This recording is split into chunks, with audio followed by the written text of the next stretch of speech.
Heel பண்றேன்னு வந்தா, ஹீல்ஸ்ல அடிச்சு தொரத்து. கெனிஷாவ அட்டாக் பண்ண ஆர்த்தி ரவி. ஆர்த்திய காதலிச்சு கல்யாணம் பண்ணிக்கிட்ட நடிகர் ரவி மோகன் திடீர்னு அவங்கள பிரியறதா கொஞ்சம் வருஷங்களுக்கு முன்னாடி அறிவிச்சாரு. ஆனா ரவியோட சேர்ந்து வாழ்ந்துடணும் அப்படிங்கிறதுக்காக பல முயற்சிகள ஆர்த்தி மேற்கொண்டதாவும், ஒண்ணும் பலன் குடுக்கல அப்படின்னும் விவரம் தெரிஞ்சவங்க சொன்னாங்க.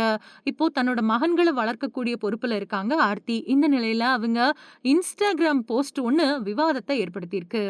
ரவிமோகனும் ஆர்த்தியும் குஷ்பு மூலமா பழக்கமாகி பின்னாடி காதலர்களா மாறினாங்க. ரவி வீட்ல ஏகப்பட்ட இழுத்தடிப்புக்கு பின்னாடி இந்த கல்யாணத்துக்கு ஒத்துக்கிட்டாங்க. அந்த சம்மதத்த வாங்குனது கூட குஷ்பு தான் அப்படின்னு சொல்றதுண்டு. கல்யாணத்த முடிச்சுட்டு 2 குழந்தைகளுக்கு பெற்றோர்கள் ஆன அவங்க நல்லபடியா வாழ்ந்துட்டு வந்தாங்க. ஆனா கொஞ்சம் வருஷங்களுக்கு முன்னாடி ரவி வெளியிட்டிருந்த அறிவிப்புல ஆர்த்திய பிரியறதா அறிவிச்சாரு.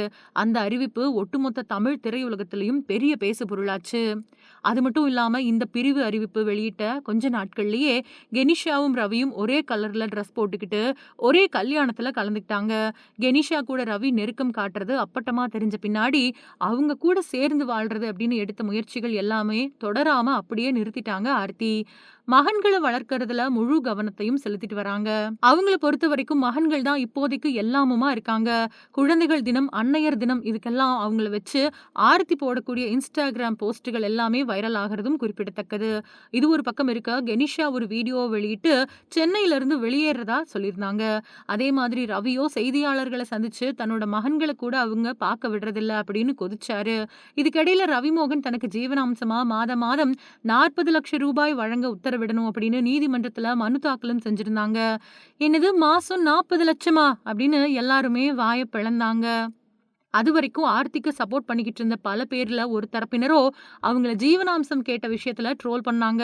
சூழல் இப்படி இருக்க கொஞ்ச நாட்களுக்கு முன்னாடி அந்த வழக்க விசாரிச்ச நீதிமன்றம் 40 லட்சம் ரூபாய் வழங்குறதுக்கு உத்தரவிட முடியாது அப்படின்னு சொல்லிட்டு மாசம் 3 லட்சம் ரூபாய் பராமரிப்பு தொகையா கொடுக்கணும் அப்படின்னு ரவிக்கு உத்தரவிட்டது. அது மட்டும் இல்லாம பிள்ளைகளை சந்திக்கிறதுக்கும் அனுமதி வழங்குச்சு.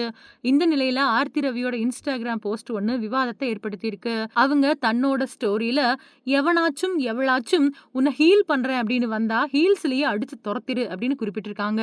முன்னாடியே ரவிமோகனுக்கு ஒரு ஹீலரா தான் கெனிஷா அறிமுகமானாங்க. அப்படி ஆரம்பிச்ச பழக்கம் தான் பின் நாட்கள்ல பல கட்டங்களுக்கு போயிடுச்சு. இப்போ இந்த ஸ்டோரி மூலமா கெனிஷாவை தான் ஆர்த்தி அட்டாக் பண்ணியிருக்காங்க அப்படிங்கிற கருத்து பலமா எழுந்திருக்கு.